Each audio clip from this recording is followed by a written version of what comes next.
고린도전서 9장 19절입니다. 내가 모든 사람에게 자유하였으나 스스로 모든 사람에게 종이 된 것은 더 많은 사람을 얻고자 함이라.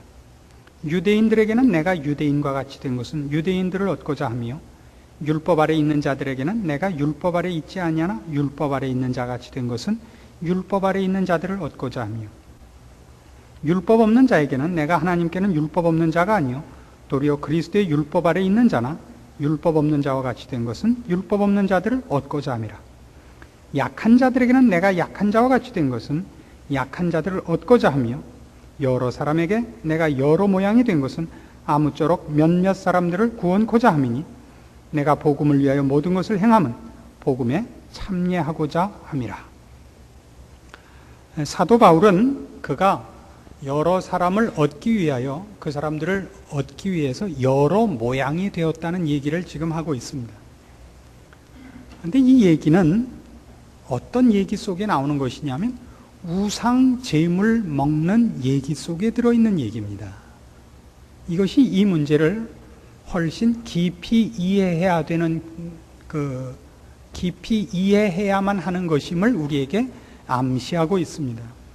우리는 이미 고린도전서 8장 1절에서 우상 제물에 관한 새로운 주제에 들어갔습니다. 8장 1절 우상의 제물에 대하여는 우리가 다 지식이 있는 줄을 아나 지식은 교만하게 하며 사랑은 덕을 세우나니 만일 누구든지 무엇을 아는 줄로 생각하면 아직도 마땅히 알 것을 알지 못하는 것이라 하는 얘기로부터 시작된 우상 제물 먹는 얘기 속에, 그리고 이 이야기는 11장 1절까지 갑니다. 11장 1절까지 우상 제물을 먹어도 좋으냐 먹으면 안 되느냐 하는 비교적 간단해 보이는 이 문제를 8장, 9장, 10장에 걸쳐서 장황하게 설명을 해야 됐고, 그 설명 속에 복음에 참여하고자 하여 그리고 아무쪼록 한 영혼이라도 더 얻기 위하여 내가 여러 모양이 됐다는 대목에 이른 것입니다. 그래서 우리는 오늘 우리가 살펴보는 이 문제가 생각보다 어려운 문제라는 걸 기억해야 되고, 그리고 바로 이 문제야말로 어쩌면 우리 한국 사람들에게는 의식 구조상 가장 어려운 부분이 아니겠는가, 그렇게 저는 생각을 합니다. 우리는 8장에서 사도 바울이 우상 제물을 먹는 것이 가하냐 가하지 않느냐 하는 문제를 쉽게, 우상을 어떻게 함께 섬긴단 말인가, 어떻게 우상 제물을 먹는가, 이렇게 쉽게 결론을 내지 않은 것을 봅니다. 고린도전서 10장 14절을 보시면 분명하게 이렇게 못을 받고 있습니다. 그런즉 내 사랑하는 자들아 우상 숭배하는 일을 피하라. 이건 분명한 일입니다. 우상 숭배는 허락되지 않습니다. 그럼에도 불구하고 우상 제물 먹는 문제는 왜 이토록 길게, 장황하게, 그리고 복잡하게 답을 해야만 했느냐 하는 것입니다. 사도 바울이 우리에게 준 답은 이거였습니다. 우상 제물 문제에 대하여 너희가 알고 있다고 생각하느냐? 너희가 알고 있다고 생각하면 너희는 아직도 모르는 것이다. 이것이 답이었죠. 8장 1절 서두부터 나왔던 답입니다. 지식은 교만하게 하며 사랑은 덕을 세우느니라. 누구든지 무엇을 아는 줄로 생각하면 아직도 마땅히 알 것을 알지 못하는 것이라. 이런 묘한, 말하자면 파라독스로 시작을 했던 것이 이 우상 제물 문제입니다. 사도 바울이 지금 관심을 가지는 것은 우상 제물을 먹는 것이 죄냐 아니냐에 있어서 고린도 교회 교인들이 우상은 없는 것이기 때문에 우상 제물을 먹을 수도 있다라는 데서부터 출발을 했습니다. 그러나 바울이 얘기하는 것은 내가 우상이 없는 것을 알고 너는 죄가 아닌 걸 알고 먹는다 할지라도 그 우상이 아직도 있는 줄로 아는 자가 볼 때는 하나님이 네가 우상 제물을 먹는 걸 보았을 때 하나님이나 우상이나 동일한 신들 중에 하나로 오해하게 될 것이니까 그 약한 자들을 위하여 네 지식과 네 자유를 절제하라. 이렇게 가르치는 중이었습니다. 그랬죠? 8장 9절. 그런즉 너희 자유함이 약한 자들에게 거치는 것이 되지 않도록 조심하라. 이거였습니다.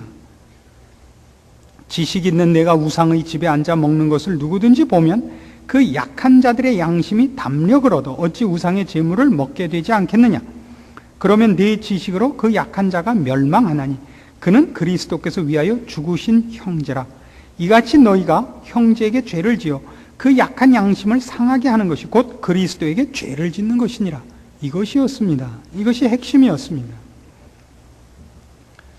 우리는 내가 알고 있고 내가 지식으로나 그 지식으로 말미암는 자유로나 내 권리로 갖고 있는 것을 나를 위하여 쓸 수 없고 내 이웃을 위하여 써야만 된다는 하나의 원칙을 이 우상 제물 먹는 문제에서 발견을 하는 것입니다. 그것은 우상 제물의 문제뿐만이 아니라 우리가 이 세상에서 사는 동안 만나는 모든 사람과의 관계에서 적용되는 원칙이라 그러는 것입니다. 율법 있는 자를 만났으면 율법 있는 자 같이, 율법 없는 자 만났으면 율법 없는 자 같이. 그게 사도 바울이에요. 그러나 그 얘기가 그래서 무법하게 지내도 되고 예수를 모르는 사람을 만났을 땐 나도 예수 안 믿는 사람 같이 하라는 얘기는 분명히 아닙니다. 우상 제물 문제가 어디에만 걸려 있느냐 하면 우상 제물이 연장이 되었고 우상을 섬겨도 좋다, 섬기지 않아도 좋다는 분명히 아니에요. 우상은 우린 섬길 수 없습니다. 우상 제물의 문제에 걸려 있다고요. 그래서 우상 제물은 언제나 어떤 문제로만 문제화되느냐 하면 고린도전서 10장 23절 모든 것이 가하나 모든 것이 유익한 것이 아니요 모든 것이 가하나 모든 것이 덕을 세우는 것이 아니니 누구든지 자기의 유익을 구치 말고 남의 유익을 구하라. 무릇 시장에서 파는 것은 양심을 위하여 묻지 말고 먹으라. 결국 모든 우상 제물 문제는 어디로 끌고 왔냐면 시장에서 파는 물건이었다고요. 시장에서 판다는 게 뭘 뜻하죠? 이 고대 사회에서는 모든 육류는 오늘날 같이 순전히 식용으로 정육점을 통하여 도살장을 통하여 정육점을 통하여 판매되는 것이 아니라 국가에서 섬기는 신에게 매일 제물로 바쳐져서 시장에 나오는 것이었습니다. 그래서 이건 다 우상 제물입니다. 근데 시장에서 판다는 건 뭘 의미하냐면 우상 제물이라는 데 초점이 있는 것이 아니라 시장에서 판다. 남들이 보고 있다 말입니다. 남들이 보고 있다고요. 이것이 여기에서는 가장 중요한 하나의 상황윤리입니다. 그것이 우상 제물로 쓰여진 것이지만은 우리에게는 우상 제물이 아니니까, 우상은 없으니까 우리는 시장에서 파는 것은 양심을 위하여 묻지 말고 먹는 겁니다. 이거 제물이죠. 묻지 말라 말이에요. 우상은 없는 거니까. 물었을 때 이게 우상 제물로 쓴 것이 그러면 양심을 위하여 먹지 말라고요. 이건 눈 감고 아웅하는 것이 아닙니다. 지금 그 원칙을 아시겠습니까? 그러나 27절 불신자 중 누가 너희를 청하면 너희가 가고자 하거든 너희 앞에 무엇이든 차려놓은 것은 양심을 위하여 묻지 말고 먹는데 누가 너희에게 이것이 제물이라 말하거든 알게 한 자와 및 양심을 위하여 먹지 말라 말입니다. 이게 누구를 위한 양심이에요? 내가 말한 양심은 너희의 것이 아니요 남의 것이란 말이에요. 남의 것. 이해하시겠습니까? 우린 이 우상 제물을 먹을 권리와 자유가 있습니다. 왜요? 우상은 없으니까. 우상한테 바쳐지는 제물이라는 건 없어요. 우상이 없으니까. 하나님 외엔 신이 없으니까. 사람들이 자기 마음대로 정해놓은 것이 우상이죠. 그 앞에 놓은 제물을 우리가 못 먹을 이유가 없죠. 그러나 우상이 있는 줄로 생각하고 있는 자들에게 우상이 있다고요. 없지만 있지 않습니까? 그때 우리가 그 제물을 먹으면 나의 양심이 아니라 그 사람의 양심이 저촉받는다고요. 그를 위하여 우리가 먹지 않도록 요구를 받고 있습니다. 이것이 원칙입니다. 왜 그래야만 되는가? 그 사람이 내가 믿는 기독교 신앙을 오해할까 봅니다. 내가 믿는 하나님이 인간이 만든 다른 잡다한 신들과 동등되게 격화될까 봐입니다. 우리가 참아야 하고 우리가 절제해야 되고 우리가 사양해야 되는 이유입니다. 이 정신이 지금 오늘 우리가 본 본문과 같이 바울이 모든 대인관계에서 이렇게 했다는 거예요. 우상 제물의 문제가 아니라 모든 대인관계에서, 말하자면 신자가 세상에서 사는 모든 일상생활에서 이 원칙을 지켜야 된다 이겁니다. 그 원칙이 어떻게 성경에 자세히 요구되어 있는가 찾아봅시다. 로마서 14장입니다.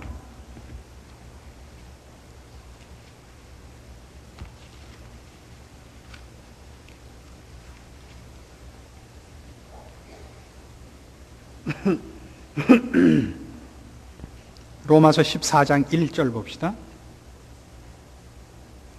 믿음이 연약한 자를 너희가 받되 그의 의심하는 바를 비판하지 말라. 어떤 사람은 모든 것을 먹을 만한 믿음이 있고 연약한 자는 채소를 먹느니라. 먹는 자는 먹지 않는 자를 없이 여기지 말고 먹지 못하는 자는 먹는 자를 판단하지 말라. 이는 하나님이 저를 받으셨음이니라. 남의 하인을 판단하는 너는 누구냐? 그 섰는 것이나 넘어지는 것이 제 주인에게 있음에 저가 세움을 받으리니 이는 저를 세우시는 권능이 주께 있음이니라. 자, 이 어떤 사람, 2절 보세요. 어떤 사람은 모든 것을 먹을 만한 믿음이 있고, 이건 지금 고린도 교회에서 우리가 목도한 바와 같이 우상이 없다는 걸 아는 사람입니다. 그래서 우상 제물을 먹을 신앙적인 실력이 있습니다. 신앙의 지식이 있습니다. 믿음이 연약한 자는 채소를 먹습니다. 그럼 이 기준으로 얘기하면 다니엘과 그의 세 친구도 믿음이 연약한 자가 되게 생겼죠. 실제로 그렇지는 않지만 믿음이 연약해서 저걸 먹으면 내가 우상에게 절하는 것이 된다. 나는 하나님을 믿기로 했으니까 난 우상은 못 섬긴다. 이러는 사람이 신앙이 좋기도 하고 안 좋기도 한 거란 말이에요. 우상이라는 것이 없는 줄을 모르는 거 아니에요. 하나님밖에 신이 없다는 걸 아직 모르기 때문에 우상 제물을 못 먹는 거 아니에요. 그러나 어떻게 보면 난 우상 제물은 목숨을 걸고 안 먹는다. 굶어 죽어도 좋다. 이건 또 좋은 신앙 아니에요. 혼동하지 마십시오. 3절 먹는 자는 먹지 않는 자를 없인 여기지 말고 먹지 못하는 자는 먹는 자를 판단하지 말라. 이걸 여러분 지키셔야 됩니다. 한국 교회에 초두에 말씀드린 바와 같이 신앙의 성격의 제일 큰 결함이 어디서 나타나냐? 바로 여기에 있습니다. 우리나라 사람들은 원래가 명분론자들입니다. 이규태시 쓰신 한국인의 의식구조라는 책이 글쎄 조금 반대하는 견해를 가진 사람들도 없지 않습니다만 상당히 우리나라 사람들의 의식구조를 잘 밝혀준 책 중에 하나로 저는 생각을 합니다. 거기에 한국인이 갖고 있는 사고의 가장 그 특징을 우리를 명분론자라 그럽니다. 한국 사람들은 정말 명분론자입니다. 명분과 현실은, 명분이 하나의 방향이고 현실은 그 방향과 목표를 찾아가는 실제입니다. 그러면 여기서 관악산을 간다 그러면 명분이라는 것은 관악산을 직선거리로 바라보는 겁니다. 실제 현실이라는 것은 그 바라본 목표 지점을 가는 현실적인 우회입니다. 아파트를 만나면 돌아가야죠. 강 만나면 다리까지 찾아가서 건너야죠. 이리저리 비틀비틀 길을 따라 도달하기 위하여 돌아가야지 직선으로 가지 못합니다. 그러나 명분은 직선이어야 됩니다. 그건 방향이고 목표니까. 목표를 보는 시선이 왔다 갔다 하면 안 됩니다. 명분과 실제를 우리는 꼭 오해합니다. 우리가 목표를 찾아가기 위해 실제로 우회할 때 한국 사람들은 대부분 타협한다 그럽니다. 그래서 임진왜란이 일어나기 전에 고위 관리들 부인들이 모여서 임진왜란이었는지 병자호란인지 잘 기억이 안 납니다. 제가 그때 어려서 기억이 까마득한데 그 부인들이 모여서 만일 일본 사람, 일본군이든지 혹은 병자호란이면 중국 이제 사람들이 와서 납치가 되면 어떡할 것인가. 그땐 뭐 전쟁의 짐은 납치의 여자들이 잡혀가는 일은 흔히 있었으니까. 그러니까 모두가 다 난 혀를 깨물고라도 죽겠다. 난 자결하겠다. 다 그런 거예요. 근데 한 고위 관리 부인만은 당해봐야 알겠다. 그래서 그 사람은 거기서 완전히 매도된 겁니다. 저 정조관념도 없고, 저 애국심도 없고, 뭐 하여튼 거기서 있는 대로 욕을 다 먹었는데, 실제로 그 상황이 벌어진 것입니다. 그래서 그때 매도한 사람 중에 일부와 그 매도당한 사람이 함께 잡혀갔는데, 그때 매도당했던 이 부인은 정말 자결해서 죽고, 그럴 수가 있냐고 가장 입에 거품을 크게 품었던 사람은 만면에 웃음을 띠고 아첨을 떨고 잘 살았다고 합니다. 그러나 우리는 현실에 이르기 전에 방 안에서 책상 앞에서 사람을 다 죽입니다. 이것이 가장 크게 우리나라에서도 그 교계에서도 일어난 것 중에 하나가, 저는 잘 이해를 하십시오.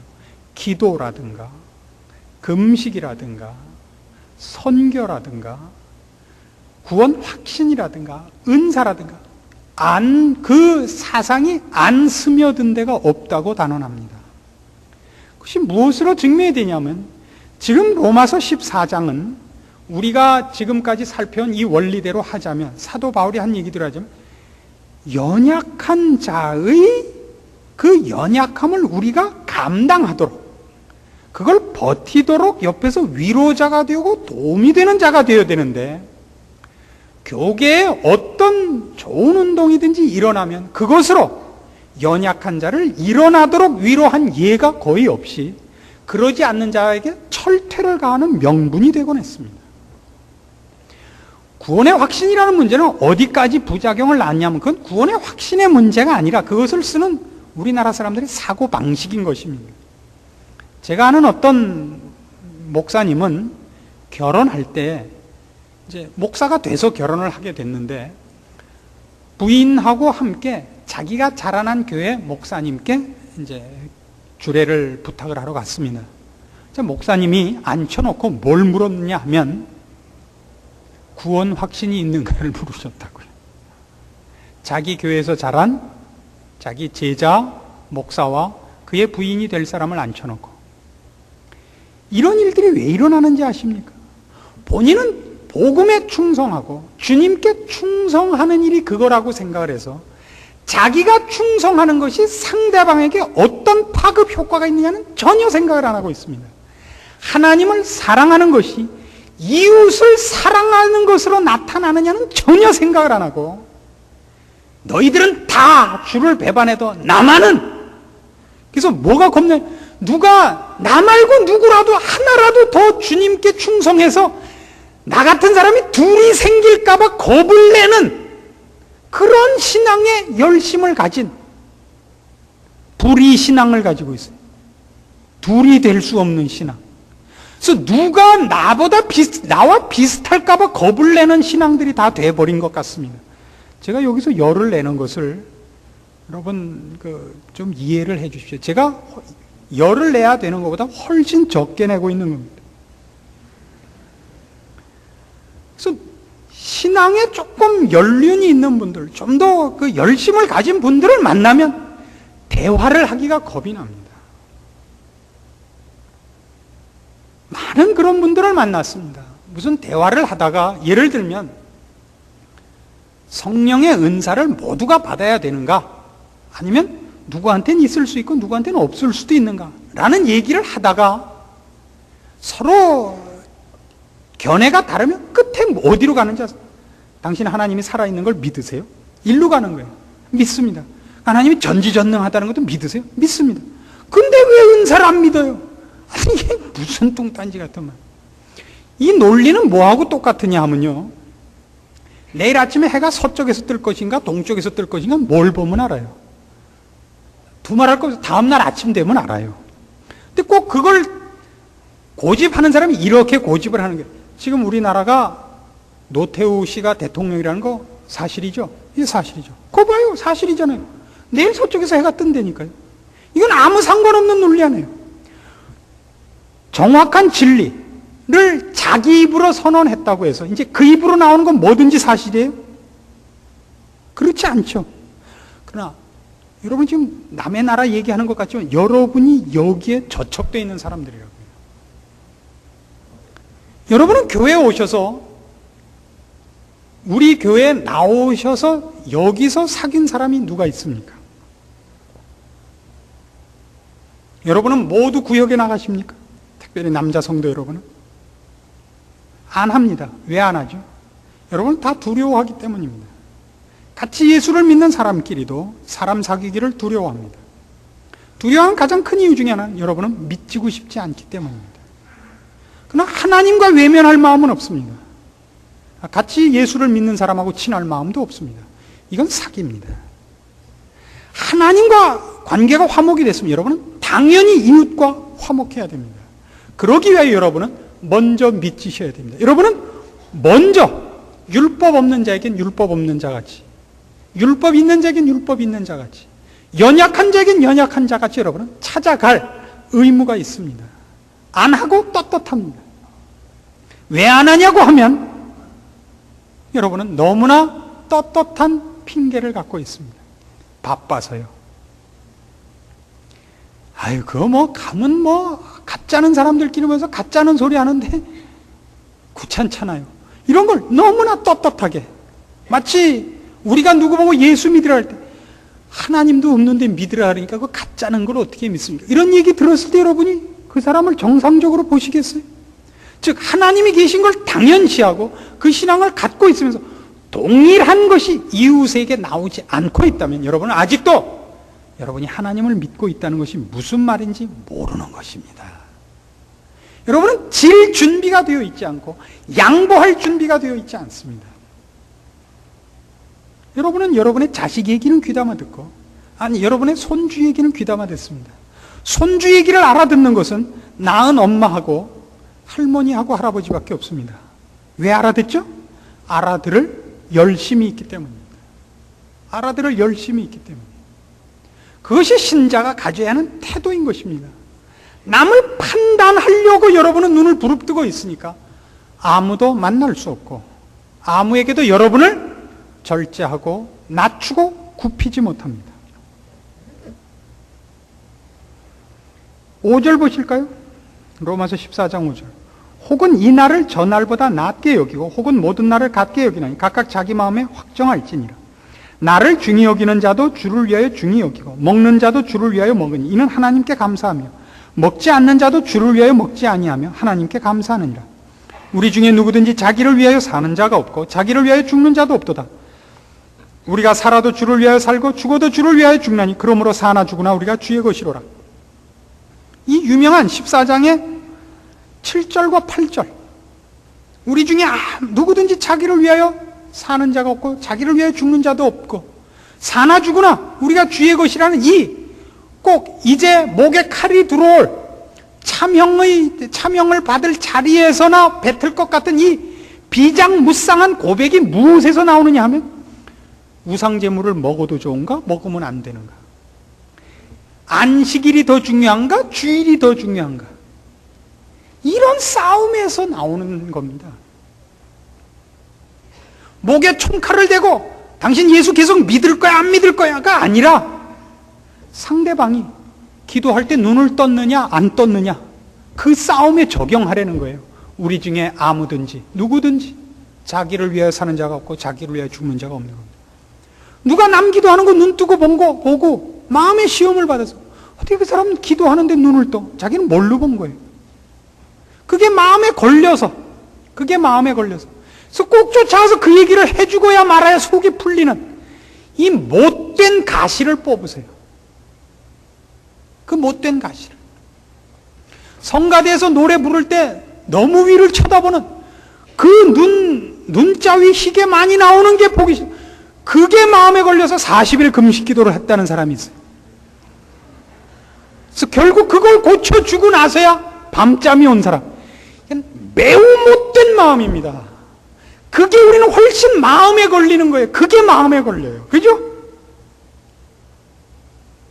누구를 위하여 참고 견디고 무슨 소리를 해도 그게 아름답고 그게 사랑으로 받아질 그런 거로 그 그 한마디를 해야 되는 거예요. 그 한마디를. 벌써 좀 됐습니다마는 저희 교회 성가대 나오시던 어떤 나이 좀 드신 여자분이 성가대를 그만두고 교회를 그만둔 이유가 하나 있어요. 그게 뭐냐면 성가대 연습 시간에 다리를 꼬고 앉았는데 옆에 사람이 쿡 찌르고 성가대에서 다리를 꼬고 앉으면 되겠어요. 그래서 교회를 떠났어요. 그분은 얼마나 큰 열심으로 그랬겠어요. 성가대에서 다리를 꼬고 한다니. 그게 마음에 걸린다는 게 얼마나 가난한 건지 아시겠어요?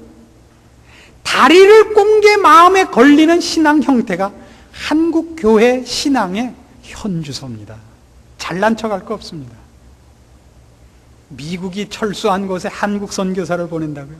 그게 신앙의 핵심이거나 신앙을 체크하는 어떤 기준이 아닙니다. 이게 기준입니다. 믿음이 연약한 자를 너희가 받되 그의 의심하는 자를 비판하지 말라. 아시겠어요? 이 싸움에서 여러분이 지지 않아야 됩니다. 같은 로마서 14장 13절로 가보십시다. 그런즉 우리가 다시는 서로 판단하지 말고 도리어 부딪힐 것이나 거칠 것으로 형제 앞에 두지 아니할 것을 주의하라. 내가 주 예수 안에서 알고 확신하는 것은 무엇이든지 스스로 속된 것이 없으되 다만 속되게 여기는 그 사람에게는 속되니라. 만일 식물을 인하여 네 형제가 근심하게 되면 이는 네가 사랑으로 행치 아니함이라. 그리스도께서 대신하여 죽으신 형제를 네 식물로 망케하지 말라. 망케하지 말라. 이 식물이 무슨 식물이겠어요? 우상제물 먹는 문제. 그것이 다른 사람에게 부덕하고도 여러분이 그것을 절제하셔야 됩니다. 다시 한번 고린도전서 8장으로 가보십시다. 우리가 다루고 있는 이 문제 최고의 원리를 이미 우상제물의 서두에서 보았습니다. 우상의 제물에 대하여는 우리가 다 지식이 있는 줄을 아나 지식은 교만하게 하며 사랑은 덕을 세우나니 만일 누구든지 무엇을 아는 줄로 생각하면 아직도 마땅히 알 것을 알지 못하는 것이라. 그렇습니다. 어디로 가야 됩니까? 사랑으로 가야 됩니다. 지식으로 가면 안 됩니다. 그럼 지식이 없어도 되느냐? 그 얘기는 아닙니다.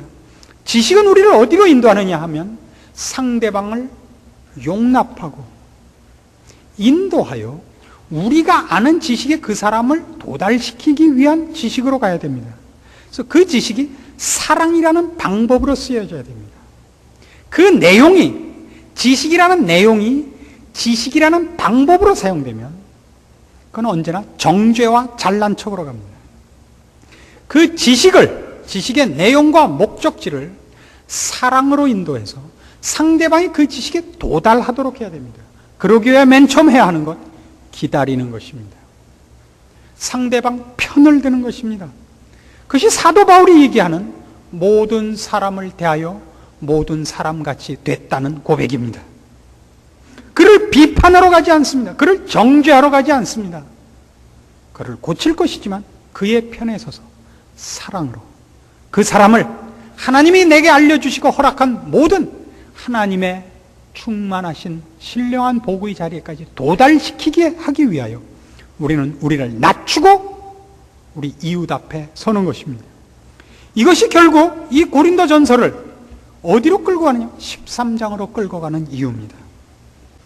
결국 이 우상 제물 문제로부터 우리는 이 사랑이라는 것이 답으로 나올 수밖에 없는 신앙생활의 가장 중요한 원리, 아니 유일한 방법론을 이미 예감하는 것입니다.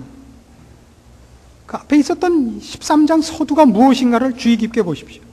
내가 사람의 방언과 천사의 말을 할지라도 여러분이 지식과 신령함과 권위와 어떤 능력과 어떤 잘난 것과 어떤 대단한 것으로 한다 할지라도 사랑이 없으면 소리나는 구리와 울리는 꽹과리입니다.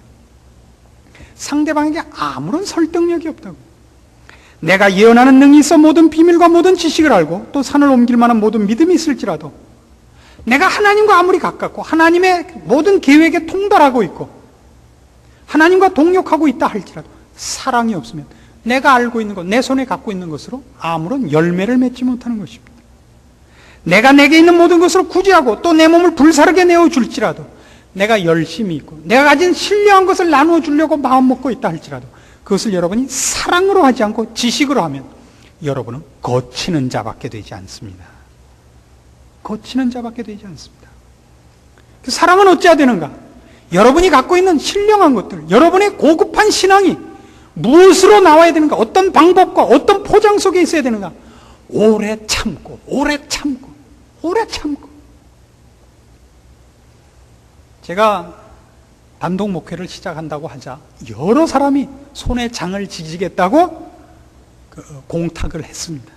그 중에 한 분이 저희 어머니고, 그 다음에 한 사람이 저희 마누라고, 여러 사람이 손에 장을 지지기로 했는데, 하나님께서 저를 이제까지 목회를 그나마 이어올 수 있도록 해주신 것은 저에게 오래 참는 마음을 주셨기 때문이라고 생각합니다. 제가 오래 참을 수 있었던 것은 사랑 때문은 아니었습니다. 우유부단해서였던 것 같습니다. 그러나 기다리면서 저는 많은 것을 배웠습니다. 기다리면서 우리가 조급한 것은 언제나 일어난 일을 내가 가지고 있는 것으로 해결하려고 할 때 조급해진다는 걸 배웠습니다. 교회 안에서 이 신령한 문제로 인하여 부닥치는 모든 문제는 인간이 가진 것으로 해결하는 방법이 없던데요. 하나님이 간섭하시고 하나님이 해답을 주시기까지 그를 기다리고 버티고 있는 것보다 더 좋은 방법이 없다는 걸 배웠습니다. 저는 어쩌면 여러분이나 제가 생각하는 것보다 더 훌륭한 사람일지도 모르겠다, 그런 생각을 가끔 합니다. 하여튼 그건 그렇고, 사랑은 그래서 맨 처음 뭐부터는 오래 참고예요. 오래 참고 온유하며, 온유하며. 사랑은 말이죠, 기고만장하지 않아요. 아니 왜 이런 것도 못해, 이런 말이 나오면 안 돼요. 아니 왜 그걸 그렇게밖에 못해, 이건 안 돼요. 절대 이 말은 하지 마세요. 기고만장하면 안 돼요. 경멸하시면 안 돼요. 투기하지 마세요. 나 같은 사람이 또 하나 생길까봐 겁을 내지 마세요. 괜찮은 사람이 나 하나로 끝나기를 바라지 마세요. 모든 사람이 나보다 낫기를 바라세요. 그 낫기를 바라는 것은 시옷받침이에요. 지옷받침이 아닙니다. 사랑은 자랑하지 아니하며 교만하지 아니하며 무례히 행치 아니하며 자기의 유익을 구치 아니하며. 자기 유익을 구치 아니하며 어디서 본 거죠? 바로 우상 제물 문제였지 않습니까? 모든 것이 가나 모든 것이 덕을 세우는 것이 아니요, 모든 것이 가나 모든 것이 유익한 것이 아니니라. 너희는 자기의 유익을 구하지 말고 남의 유익을 구하라. 그겁니다. 그게 사랑입니다. 우린 사랑이 무슨 마음속에서 무슨 사이다가 끌어오르는 걸로 생각을 하고, 무슨 눈 오는 날 따뜻한 벽난로 앞에서 윤석화 씨하고 무슨 커피 마시는 걸로 알고 있어요. 그건 사랑이 아닙니다. 사랑이란 자기의 유익을 구치 않고 교만하지 않고 터져나오는 우라통을 참고 기둥을 붙잡고 몸을 비비꼬면서 참고 참는 인내요 절제입니다. 사자한테 물려 죽으면서도 나는 주를 배반할 수 없노라 라고 얘기한 것 같이 비틀려지는 청자를 붙잡고 악쓸 것을 참아내는 것이 사랑입니다. 이게 사랑입니다. 여러분 이것을 연습하셔야 되고 이를 악물고 해내셔야 됩니다. 사랑을 누가 마약 먹고 해롱거리는 거라고 했습니까? 이것이 신자의 가장 중요한, 여러분이 매일 실천하셔야 할 신앙의 핵심 되는 것들이요, 유일한 원리들입니다. 여러분은 기도 많이 한 것을 자랑할 수 없으며 여러분이 여러분의 신령함과 여러분의 능력을 자랑할 수 없습니다. 그 자랑이 상대방에게 도움이 될 때는 하십시오. 그러나 여러분이 못난 것이 상대방에게 도움이 될 때 여러분은 기꺼이 못날 수도 있어야 된단 말입니다.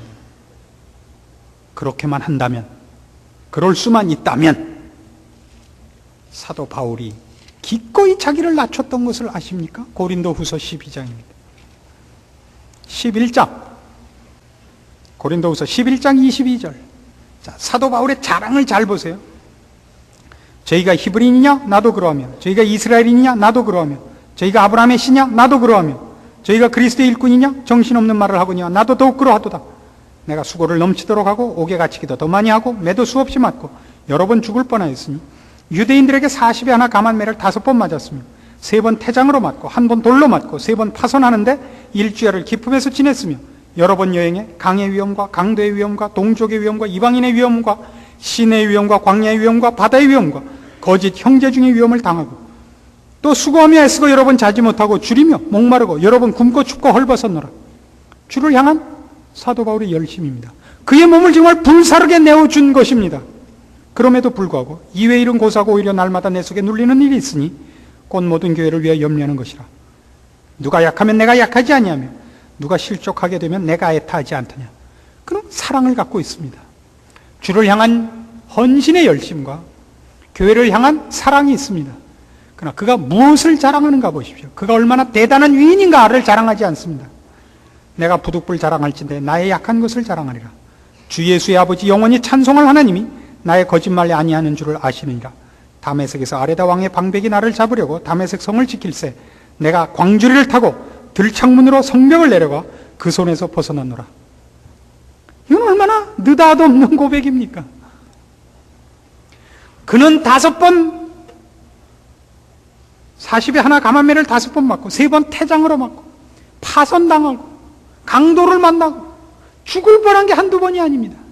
우리는 그의 주를 향한 열심과 충성심과 장렬함을 봅니다. 교회를 향한 그의 애타는 사랑을 봅니다. 누가 약하면 내가 애타하지 않더냐 하는 그의 사랑의 그 기품을 봅니다. 그래놓고 뭘 자랑해요? 나 광주리 타고 도망갔다. 너에게 도움이 될 수만 있다면 나는 기꺼이 쪼다가 되겠다. 나는 기꺼이 못난이가 되겠다. 이게 진정한 사랑입니다. 우리는 사랑을 입에 담고 다니고 사랑을 외쳐도 그걸 위하여 자기가 바보가 되는 일은 아무도 하지 않습니다. 아무도 지려고 하지 않습니다. 그래서 여러분 하나가 있는 곳에 여러분 때문에 위로를 받는 사람이 없습니다. 우리는 모두 전우의 시체를 넘고 넘어옵니다. 온통 여러분 우리 주위에 있는 사람들을 밟고 디디고 일어나서 누가 더 높은가를 자랑하는 성경이 요구하지 않은 신앙의 자랑거리들로 훈장을 삼고 있는 미련한 사람일 수도 있습니다.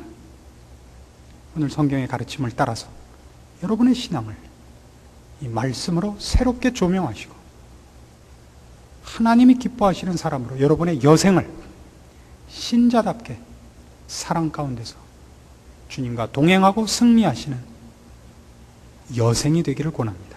기도하십시다. 하나님 아버지 은혜를 감사합니다.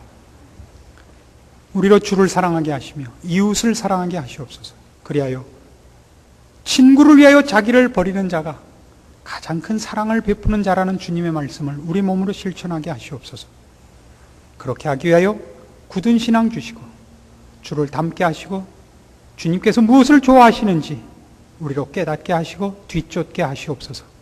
우리가 있는 주변에 시체가 있지 말게 하시고 우리 주변에 고쳐지는 자, 죽음에서 부활하는 자, 누웠던 자리를 박차고 일어나는 일만 일어나는 복된 생명의 사신이 되게 하시옵소서. 사랑을 나누는 자 되게 하시며 주의 은총과 주의 능력의 손길을 증거하며 나누며 소개하는 복된 인생이 다 되게 하시므로 우리 이웃들 앞에서 우리가 복음에 참여한 자요, 복음을 증거하는 자요, 복음을 누리는 자가 되게 하시옵소서. 예수님의 이름으로 기도합니다. 아멘.